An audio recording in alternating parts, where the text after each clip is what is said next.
Hi guys, welcome to my garden. I wanted to come out with a video for you guys that was kind of a fun little extra since I'm still working on the outline for the next step. I kind of got sidetracked on another issue that a loved one was having, so I will get back to this next step for you guys as quickly as I can. And until then, I didn't want to leave you hanging, so this is my what my garden looks like video. Hopefully it will help encourage you guys or inspire you that you don't have to have lots of space, you don't have to be a mega gardener. Mine is pretty simple, but I do want to encourage you to try growing some of your own vegetables. They're so much more nutritious. It's not just the nutrition of the vegetables either. Getting out in the garden, it's a great de-stressor. You're getting your vitamin D from the sun, you're getting in touch with the earth, which is where all of our probiotics come from. Sorry about the noise, the neighbor's doing something over there. So your skin also has beneficial bacteria, and getting in contact with that dirt is going to replenish those. Now the dog's making noise. So gardening is more than just the incredibly nutritious vegetables that you can grow for less expensive. It's kind of healing to your soul too. So hopefully this will encourage you guys. And I did want to also share with you this book here, Growing Vegetables West of the Cascades. I don't know if you can see it, by Steve Solomon. This is an awesome book if you live in this area. If not, I would recommend checking out Back to Eden gardening. That's one that's really popular with some people, or square foot gardening if you have a small space. I know some people that have done both of those and had great success with them. So there's some resources if you've never gardened before and need kind of a how-to. This one here, the best thing about this one, I would say, is there is a soil amendment recipe that you can make your own fertilizer, and it's all natural, so you can actually have organic, nutritious vegetables, because that's one of the big things with today's vegetables is they're nutrient depleted. So this has a great fertilizer that's all natural, and it's specifically meant for the soil in the Pacific Northwest. So that is my favorite thing about this book, that and the planting schedule. So if you're in this area, this will tell you exactly when to plant what. So there's that, and without further ado, I'm going to show you a before picture. I've only worked out here for a little bit so far. I've just got one little section dug up and planted, so you can see what a mess I'm starting with. And then I'll show you an after picture, which is not going to be glamorous. So hopefully that will inspire you to just do what you can and hopefully get something great out of it. I hope this will inspire some of you to realize that you do not have to have a beautiful or weed-free environment in order to get your own food at home. So this is my blueberry and strawberry patch. I got a little tiny blueberry bush in there, if you can see it. I've been kind of in the process of moving all my strawberries over to this side, so it's only going to get fuller, but look at all those flowers. I'm going to have so many berries this year. These strawberries actually came up in my yard years and years ago, and I dug them up and put them in a strawberry bed, and they have just taken off. So free. I mean, all these strawberries are free to me. The blueberries, you know, I got those for a blueberry farm that was going out of business and selling everything, and so those were pretty cheap. There's my compost pile. I actually got it turned this year, which doesn't usually happen, and it looks like I've got some plants coming up, so I actually might transplant those guys and have some free squash. It looks like there may be pumpkins. So here is the part that I've actually done a little bit of work on. So, I dug this section up, and you can see this is just about a 4-foot section that's next to our fence, and it gets really good light and stays pretty warm. So, so I kind of decided to make it into a garden, and it's not a huge spot, but it does pretty well. So there's some lettuce, some cabbage, some broccoli. These guys are kind of starting to bolt, so I'm probably going to have to dig those up pretty soon. And back behind there are some peas, which I'm going to have to stake pretty soon. And over here, this is the section it's kind of a work in progress. I've got lettuce and cabbage over here, the little extra that didn't fit on that side. And I still have strawberries that need digging up, so I can plant something back there. Strawberries, strawberries, strawberries. Down here is a little thyme bush. I highly recommend getting some herb plants. This year I'm actually probably going to put my herbs in pots, maybe not all of them. This is actually lemon thyme. I'll probably leave that there because it's kind of big. But I will put some of my herbs in pots up on my patio because it's a lot easier to use when they're close by. And I kind of find it a pain in the neck to have to hike all the way back here to get my herbs. So into the shade, sorry about that. There's some parsley there. I'm going to probably dig that one up and put it in a pot. Now this is the work that I need to do today, and hopefully you'll get to see a before and after picture. There's a sage plant.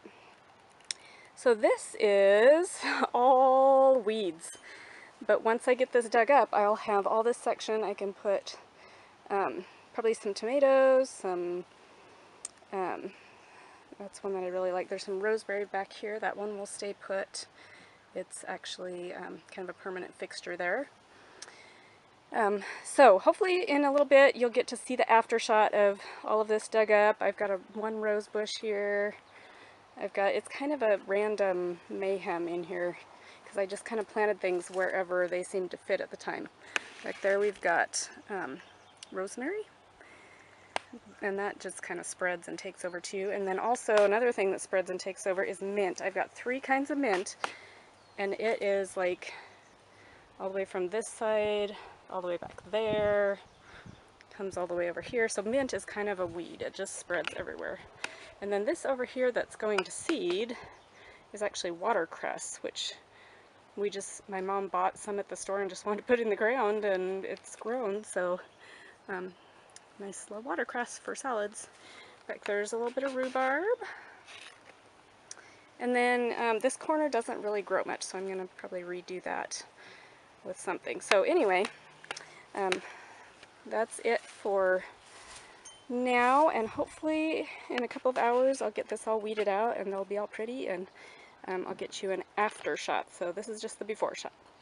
So, see you in a little bit. Okay guys, this is the garden after. So I didn't really do much with this. I had intended to put posts and strings for the peas back there, but that'll come another day. So I left a lot of the strawberries just because they weren't in the way, and I didn't feel like digging them up. It's really gravelly back there and hard to dig. So, and I really want those strawberries. They're already flowering and getting, I don't know, maybe I can get closer so you can see all the berries on these. This is going to be such a good strawberry year. So you can see there's a whole ton of berries. I can't wait. It's not very, sorry, that's kind of fuzzy, but there's the berries.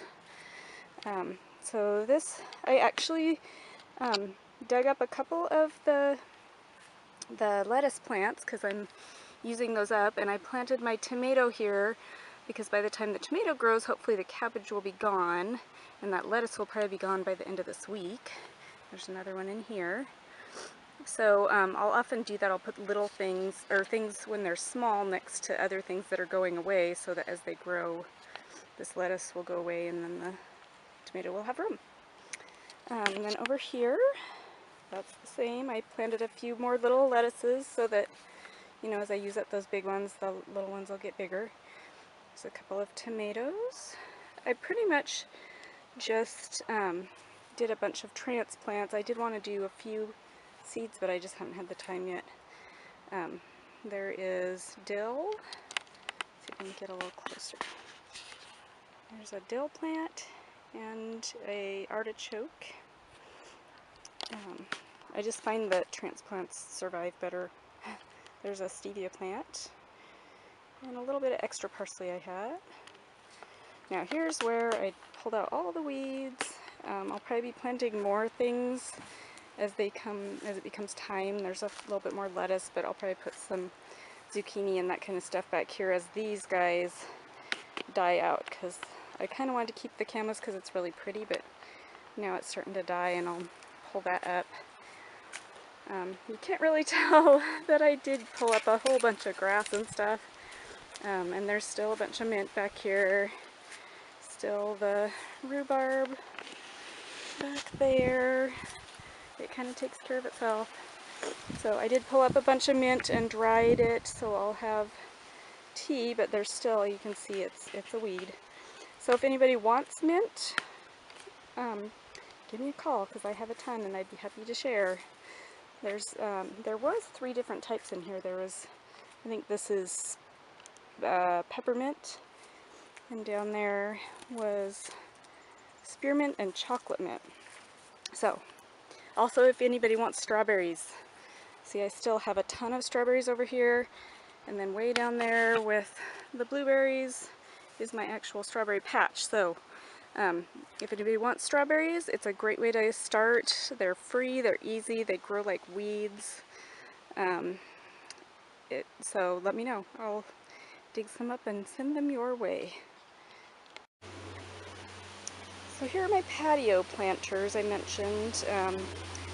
This year is the first time, for some reason, it occurred to me to plant herbs in my patio planters so I don't have to hike all the way to the back of the yard every time I need them. I was finding that I wasn't using them so much because I had to walk so far to get them that it was just a hassle.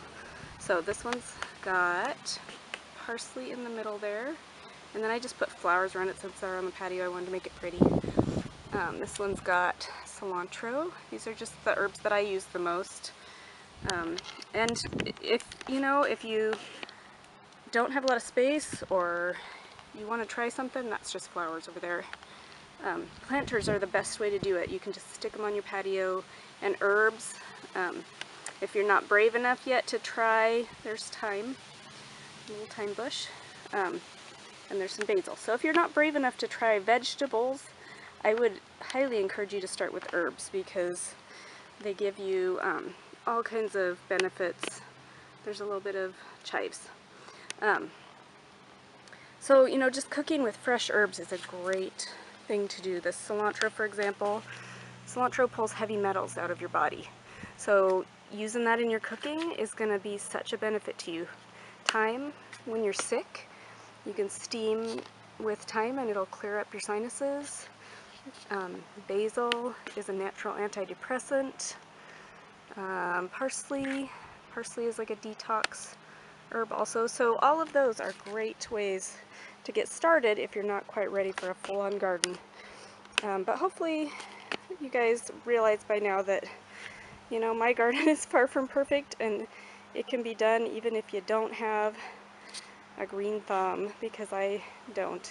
So there you have it. So now you've seen what I'm growing this year, and hopefully that's encouraged or inspired you to get out there in the garden and grow something, anything. Go ahead and let me know in the comments below what you're going to plant this year and what you hope to get out of it. Let me know which method you're going to use. So I love to hear comments. So please thumbs up and subscribe if you want to get notification of future videos. You have to hit the little bell button though when you subscribe, or you won't get the notifications. My dog is really wanting attention here. So come here. Maybe I can get him up here to show you guys. Come on, up here. Up here. Up. Up. Up. Come on. Up. Well, he's not going to cooperate.